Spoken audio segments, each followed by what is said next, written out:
Hello friends, welcome back to Sunita's channel.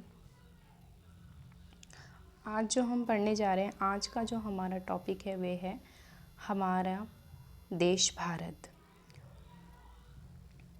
तो शुरू करते हैं अपना आज का टॉपिक। भारत एक बहुत बड़े भौगोलिक विस्तार वाला देश है। उत्तर में यह हिमालय के ऊंचे शिखर से घिरा है, पश्चिम की ओर में अरब सागर और पूर्व में बंगाल की खाड़ी तथा दक्षिण में हिंद महासागर भारतीय प्रायद्वीप के तटों पर लहराते हैं। तो हमारा जो देश है भारत, वे उत्तर में हिमालय जो पर्वत है वहाँ से इसकी सुरक्षा होती है। भारत की उत्तरी दिशा में हिमालय हैं और दक्षिणी में क्या है, हिंद महासागर है, और पूर्व में क्या है, बंगाल की खाड़ी है, और पश्चिम में अरब महासागर है। भारत का जो क्षेत्रफल है वो है 32:8 लाख वर्ग किलोमीटर है। तो जो भारत का क्षेत्रफल है वह है 32:8 लाख वर्ग किलोमीटर। उत्तर में लद्दाख से लेकर, जो उत्तर में लद्दाख है वहाँ से लेकर, और दक्षिण में कन्याकुमारी तक इसका विस्तार लगभग कितना है, 3200 अर्थात 3200 किलोमीटर इसकी दूरी है। साथ ही साथ जो पूर्व में अरुणाचल प्रदेश से लेकर पश्चिम में कच्छ तक इसका जो विस्तार है वे 2900 किलोमीटर अर्थात 29 किलोमीटर तक है। ऊंचे ऊंचे पर्वत, भारतीय महामरुस्थल, उत्तरी मैदान, आसमान, पठारी सतह, तटीय भाग एवं द्वीप समूह स्थल रूपों की भिन्नता को दर्शाते हैं। तो ये जो महामरुस्थल हैं, उत्तरी मैदान है, पठार है, इसके साथ ही साथ जो द्वीप हैं, ये सब जो भारत के भिन्न भिन्न जो स्थल रूप हैं वो उसको दर्शाते हैं। यहाँ जलवायु, वनस्पति, वन्यजीव के साथ साथ भाषा एवं संस्कृति में भी बहुत भिन्नताएं हैं। तो क्या क्या है यहाँ, जलवायु, वनस्पति और वन्यजीव, इसके साथ साथ ही यहाँ पे भाषा और संस्कृतियों की बहुत सी भिन्नता देखी जाती है। इस भिन्नता में ही हम एकता को पाते हैं। जब हम कहते हैं ना भिन्नता में एकता की बात करते हैं, तो यही है जो जिसके कारण भारत में भिन्नता तो है ही, साथ साथ एकता भी है, जो हमारी परंपराओं में दिखती है। यही कारण है कि हम एक राष्ट्र में बंधे हैं। 2011 से अब तक भारत की जो आबादी है वे 120 करोड़ से अधिक हो चुकी है। इतनी भिन्नता के बावजूद हम एक राष्ट्र में बंधे हुए हैं, और 2011 तक क्या है, ये जो यहाँ की जो आबादी है 120 करोड़ से अधिक हो चुकी है। यह जो चीन के बाद विश्व का दूसरा सबसे अधिक जनसंख्या वाला देश है।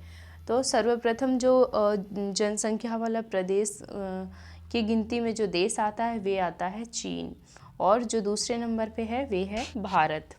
अब देखिए भारत की जो भौगोलिक स्थिति है मानचित्र में, ये उसकी बात कर रहा है।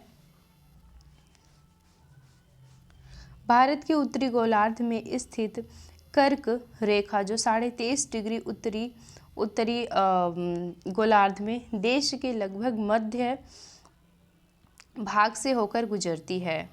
तो ये भारत के बिल्कुल बीचों बीच से होकर गुजरती है। कौन सी, कर्क रेखा। दक्षिण से उत्तर की ओर भारत की मुख्य भूमि का विस्तार 8 डिग्री 4 इंच उत्तर तथा 37 डिग्री 6 इंच उत्तरी अक्षांश के बीच है। ये ऐसी बात कर रहा है भारतीय।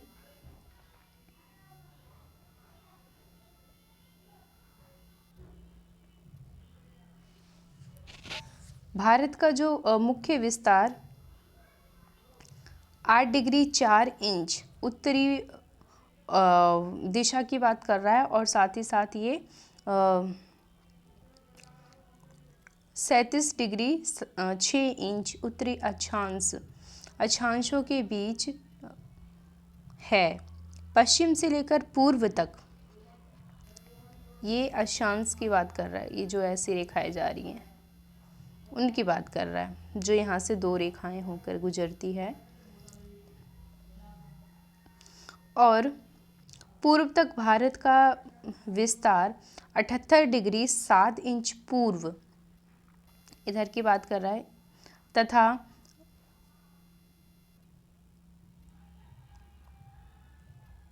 कहाँ गया, हाँ, भारत को जो विस्तार है वे 78 डिग्री 7 इंच पूर्व इधर की बात कर रहा है, और साथ ही साथ 97 डिग्री तथा 97 डिग्री 25 इंच पूर्व देशांतरों के बीच है। अगर हम विश्व को पूरब और पश्चिम गोलार्ध में बांटते हैं तो भारत की स्थिति किस गोलार्ध में आएगी? भारत की स्थिति अगर हम पूरे विश्व को 2 हिस्सों में ऐसे बांटते हैं, पश्चिम और पूर्व में, तो भारत की स्थिति पूर्व में आएगी। भारत उसके पूर्व हिस्से में आएगा। भारत जो है बहुत बड़े देशांतरी विस्तार लगभग 29 डिग्री के कारण यहाँ के 2 छोरों पर स्थित है। स्थानों के स्थानीय समय में बहुत अधिक अंतर होता है तथा यह इस तरह की दूरी पर स्थित 2 स्थानों के बीच समय का अंतर लगभग 2 घंटे का होगा। तो जो रेखा बांटी गई है जिसे टाइम जोन कहा जाता है, मानक समय कहा जाता है, वो भारत के बिल्कुल जैसे ये पूरा भारत है, ठीक है, बराबर में। तो इसको ना भारत के एकदम बीचों बीच से जो रेखा जारी है, जो मानक समय जिससे भारत का मानक समय विभाजित होता है, वो बिल्कुल यहाँ ऐसे जा रही है, बिल्कुल भारत के बीचों बीच से जा रही है यहाँ से।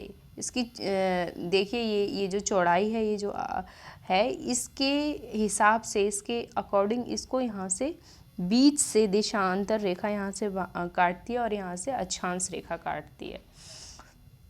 तो जो मानक समय है उसको यहाँ से विभाजित करता है, और इसी प्रकार जब भारत में एक ही जो मानक समय है, और यही उत्तर पूर्व और पश्चिम में मतलब इसमें जो जीवन शैली है वे थोड़ी परिवर्तित है। हालांकि हमारे भारत में एक ही जो मानक समय है वे एक ही है। इसके अलावा बहुत से ऐसे स्थान हैं जैसे कि अमेरिका हो गया, अमेरिका में 7 टाइम जोन है।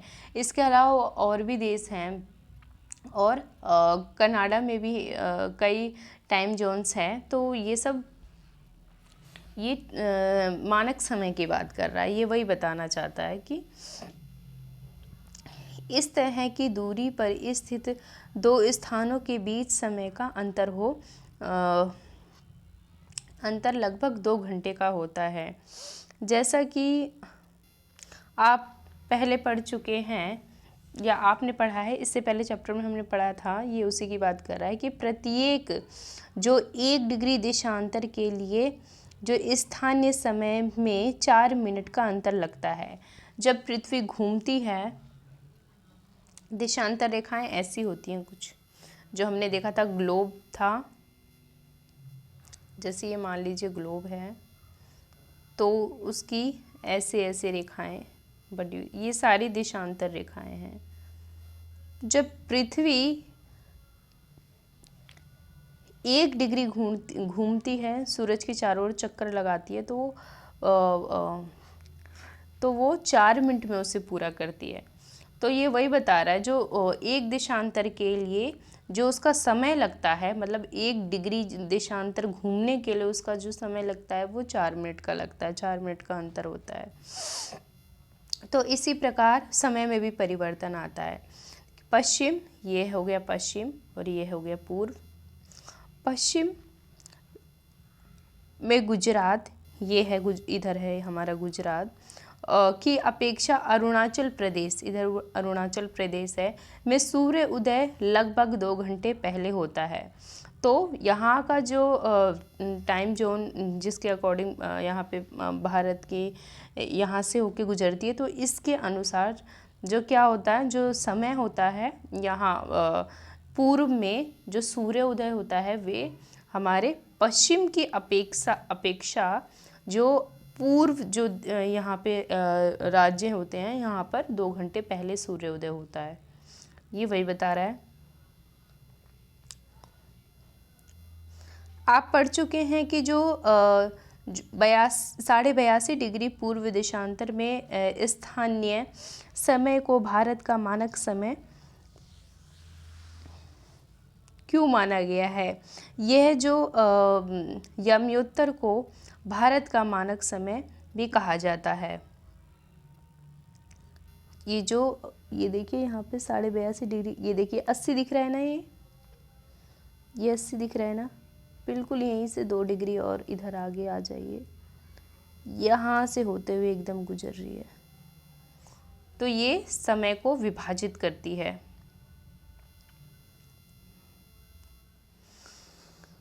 भारत के पड़ोसी देश, 7 देशों की स्थलीय सीमाएं इसकी सीमाओं से जुड़ी है, जो कि हमारे भारत से विभिन्न प्रकार के और जो देश हैं, ऐसे कुल 7 प्रकार के देश हैं, वो इससे जुड़े हुए हैं। ये वही कह रहा है। जैसे कि यहाँ से अफ़गानिस्तान यहाँ से जुड़ा है, पाकिस्तान, म्यांमार, भूटान, नेपाल, बांग्लादेश, चाइना, तिब्बत। तो ये इसकी भौगोलिक स्थिति दर्शा रहा है। ये देखिए, ये पूरा भारत का राजनीतिक मैप है, नक्शा है भारत का, वो भी राजनीतिक। इसमें सभी राज्य हैं। इसमें से कौन सा देश जिसकी जो सीमाएं हैं समुद्र से नहीं जुड़ी है। दक्षिण में समुद्र में स्थित 2 जो द्वीप है, श्रीलंका तथा मालाबार द्वीप हमारे पड़ोसी देश हैं। पाक जल संधि भारत को श्रीलंका से अलग करती है। इसके अलावा जो यहाँ दक्षिणी भारत की बात कर रहा है, ये कह रहा है कि जो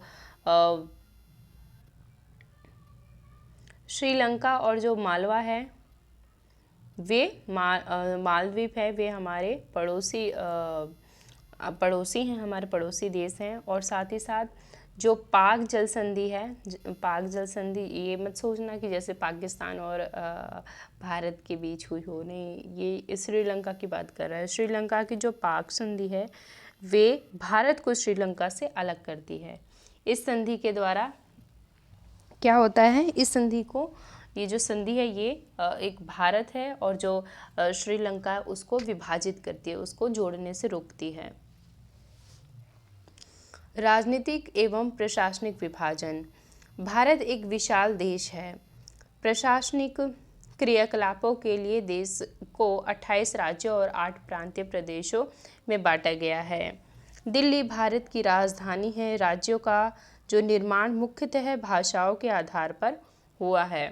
भारतीय आज़ादी के बाद हमने देखा कि बहुत सारे जो लोग थे उन्होंने अपनी भाषा के आधार पर राज्य निर्माण होने की बात करी थी और बाद में एक राज्य आयोग संगठन की स्थापना हुई थी। फिर भिन्न प्रकार के जो राज्य हैं उन भाषा के आधार पर राज्यों का निर्माण हुआ था। तो ये वही कह रहा है। आगे देखिए ये क्या है, भौगोलिक विभाजन। अब भारत का जो भौगोलिक विभाजन है वे क्या है? देखिए जलोढ़ निक्षेपण, एक बार इसे देख लेते हैं। ये जो नदियों के द्वारा लाई गई बहुत महीन मिट्टी होती है तथा नदी बेसिन में निक्षेपण कर दी जाती है। जो जल होता है जो नदी में जो बहावीय जल होता है, जैसे नदी में हो गया, तालाब में हो गया, या फिर कोई जलकुंड हो गया, तो ये है कि अपने साथ बहुत छोटी छोटी जो महीन कण अपने साथ बहा के लेके आती है।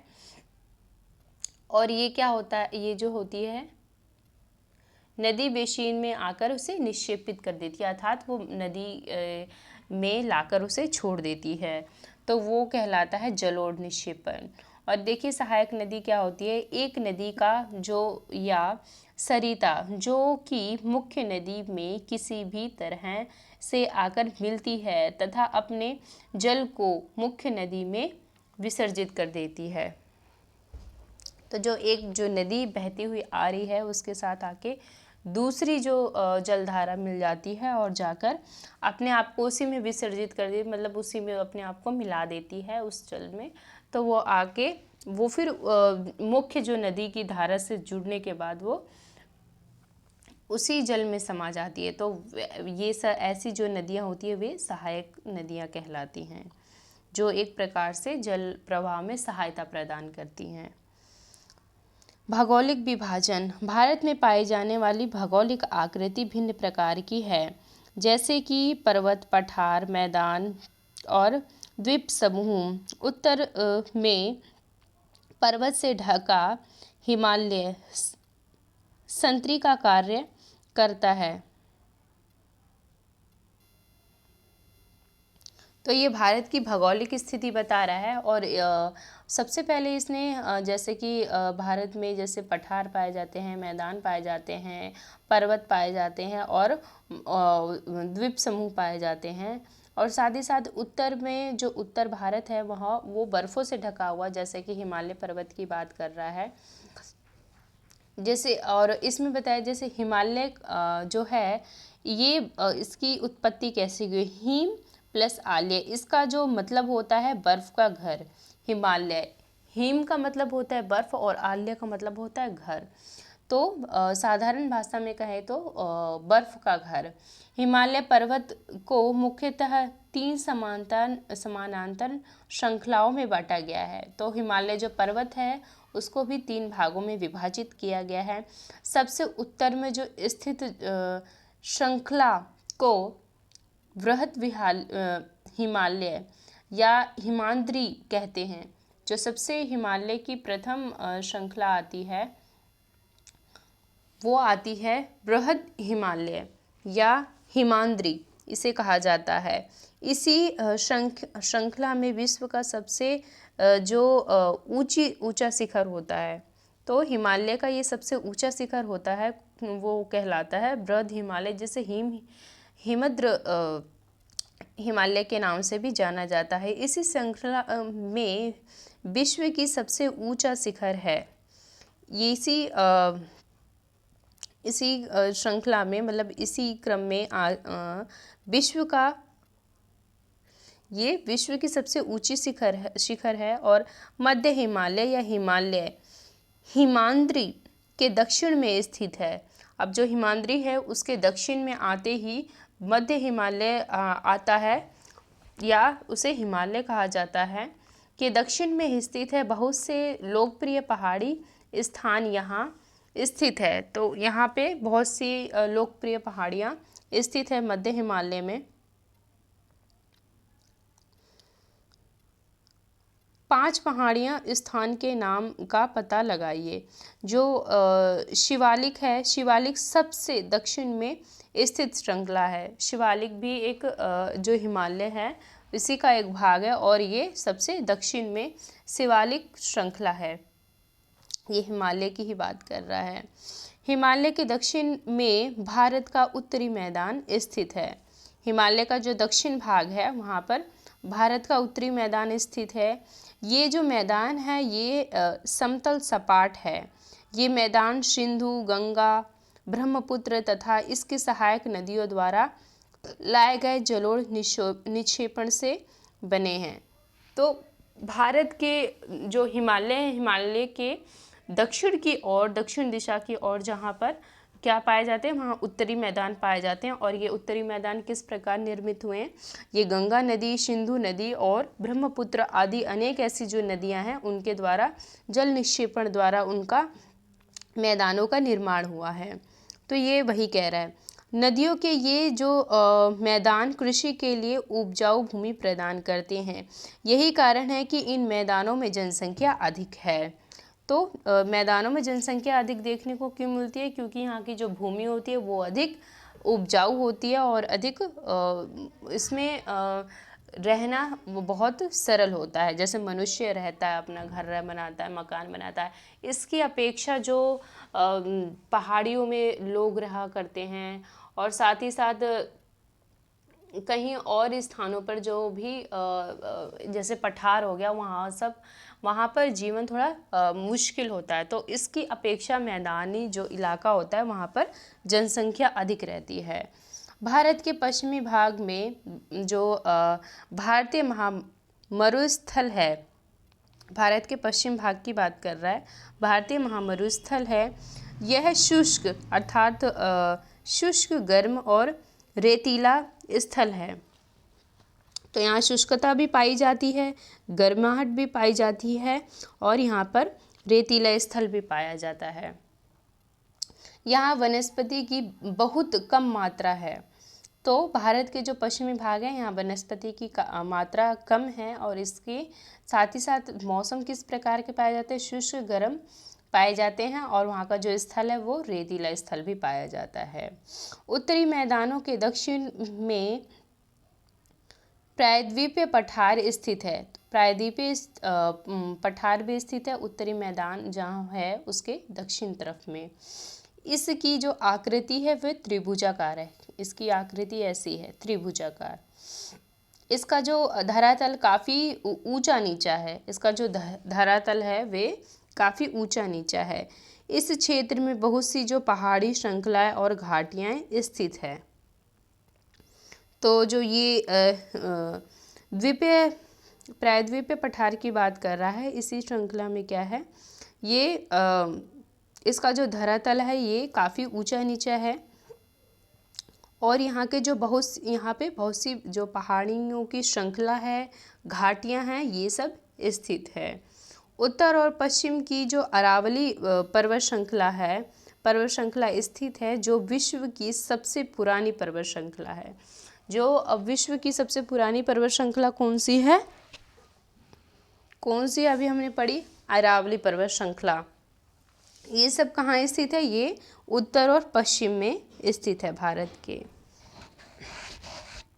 जो विश्व की सबसे पुरानी पर्वत श्रृंखला है, विंध्य एवं सतपुड़ा भी एक महत्वपूर्ण श्रृंखला है।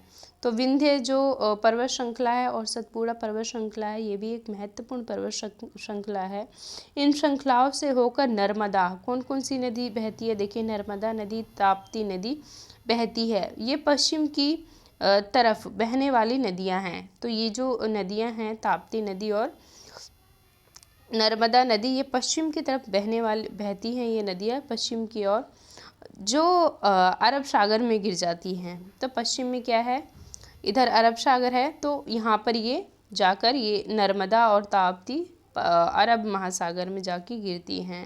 इस पठार के पश्चिम में पश्चिमी घाटी या सह्याद्री तथा पूर्व में पूर्व घाटी स्थित है। पश्चिम में पश्चिमी घाटी और पूर्व में पूर्व घाटी स्थित है।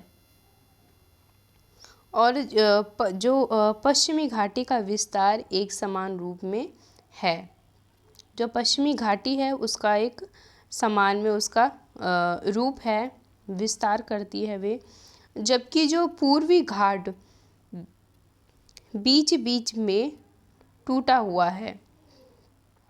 जो पश्चिमी घाट है वो एक समान रूप से, एक सपाट रूप से है, लेकिन जो पूर्वी घाट है वो टूटा टूटा हुआ है, कुछ ऐसे हैं।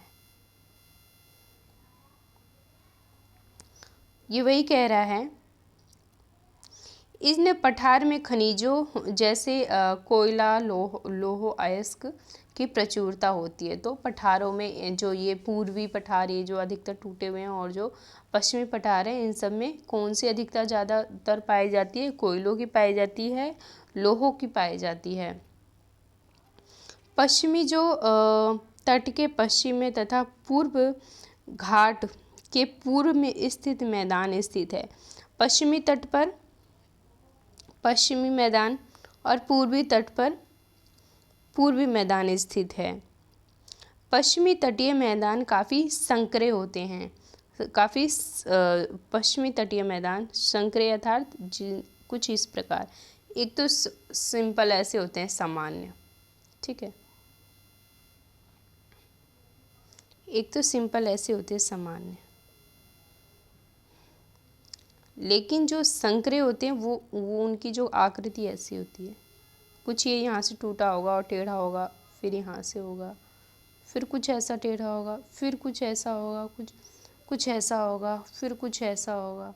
तो कहने का मतलब सिंपल, एकदम सीधा साधारण यहाँ का जो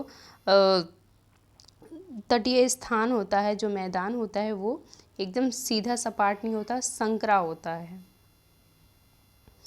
पूर्वी तटीय मैदान अपेक्षाकृत चौड़े होते हैं। जो पूर्वी तटीय मैदान होते हैं वे चौड़े होते हैं अधिकतर।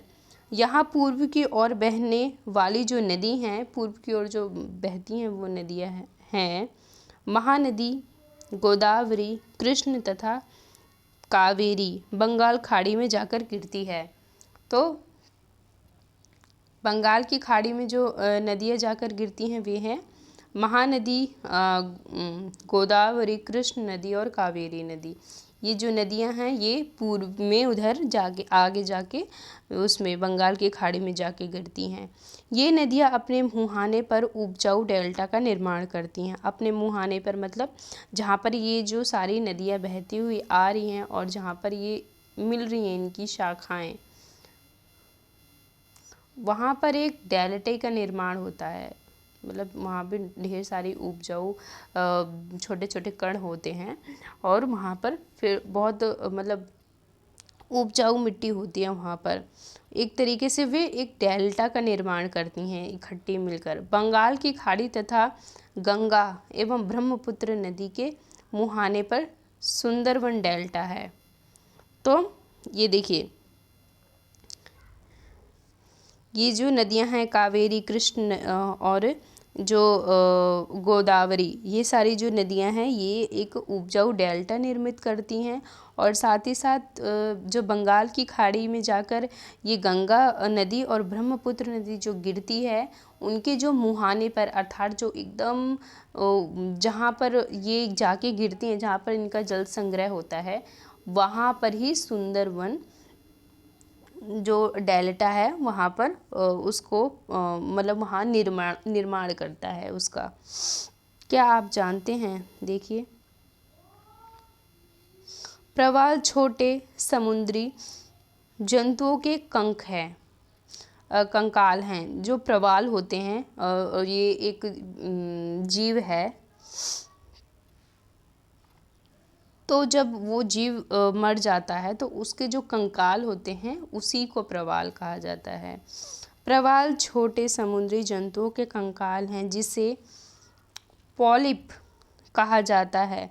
जब जीवित पॉलिप मरते हैं तब उसका जो कंकाल बच जाता है। अन्य जो पॉलिप की वृद्धि इन ठोस कंकालों के रूप में होती है जो बढ़ते बढ़ते काफ़ी ऊंचे होते जाते हैं तथा इस प्रकार प्रवाल द्वीपों का निर्माण होता है। तो जो द्वीप होते हैं उनका निर्माण कैसे होता है? द्वीप किसे कहते हैं पहले ये बताइए। देखिए, द्वीप वो होता है जो जिसके चारों तरफ जल हो और बीच में एक स्थल हो, स्थल जैसे भूमि हो और चारों तरफ जल हो। तो वो जो प्रदीप का निर्माण कैसे होता है? जो वो प्रवाल होता है, प्रवाल जब मर जाता है और जब उसके कंकाल बचते हैं तो वो एक स्थान पे इकट्ठा होते हैं। इसी प्रकार जब अनेक प्रवालों के जो कंकाल इकट्ठे होते रहते हैं जब बहुत सारे इकट्ठे हो जाते हैं तब वो क्या हो जाता है, तब वो एक द्वीप बन जाता है। तो वो ये जो प्रवाल हैं, प्रवाल के कंकालों के माध्यम से इन द्वीपों का निर्माण होता है। और देखिए ये,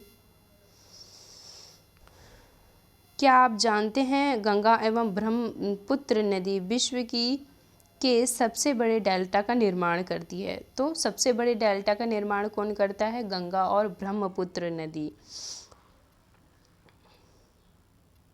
जिसे सुंदरवन डेल्टा कहा जाता है। इस डेल्टा की जो आकृति है वो त्रिभुजाकार है, कुछ इस प्रकार का जो डेल्टा का निर्माण करती है। डेल्टा स्थल का वह भाग है जो नदी के मुहाने पर बनता है। नदी के मुहाने पर मतलब ये नदी बहकर आ रही है, मान लीजिए ये गंगा नदी है और ये यमुना नदी वो ब्रह्मपुत्र नदी है। तो ये आ रही है बह के, अब ये और ये आके यहाँ पे मिल गई, तो ये आ गया यहाँ पे, ये मुहाना हो गया। और जहाँ पर ये आके गिरेगी ये यहाँ पर एक जलकुंड हो जाएगा और यहीं पे विभिन्न प्रकार के वनों का निर्माण हो जाएगा।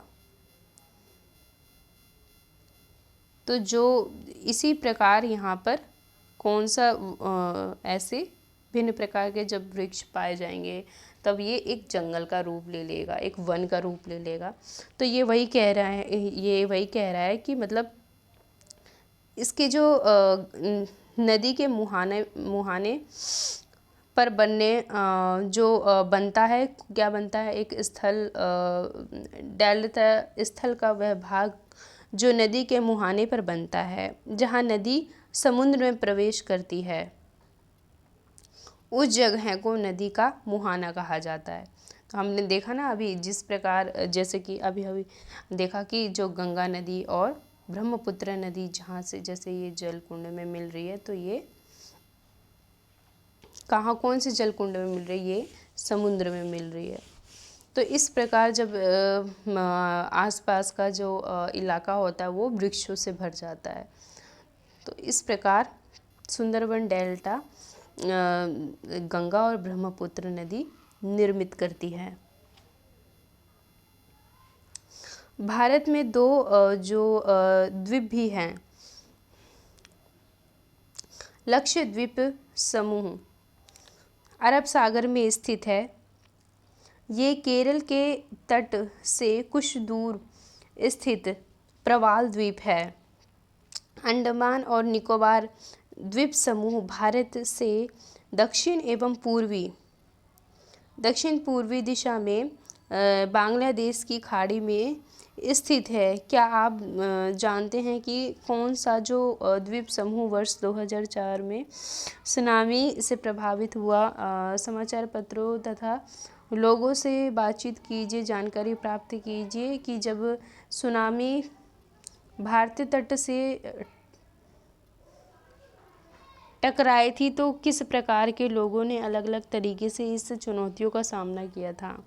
सुनामी का एक विशाल सागरीय तरंग है जो समुद्र तल पर भूकंप के कारण उत्पन्न होती है। तो सुनामी किसके कारण आती है? जब समुद्रों के अंदर क्या होता है, जब समुद्रों के अंदर भूकंप आता है तब ये सुनामी का रूप ले लेती है और जिसकी जो तरंगे होती हैं विशाल रूप में बाहर पृथ्वी और खाली मैदानों में आके वो काफ़ी तबाही मचाती है।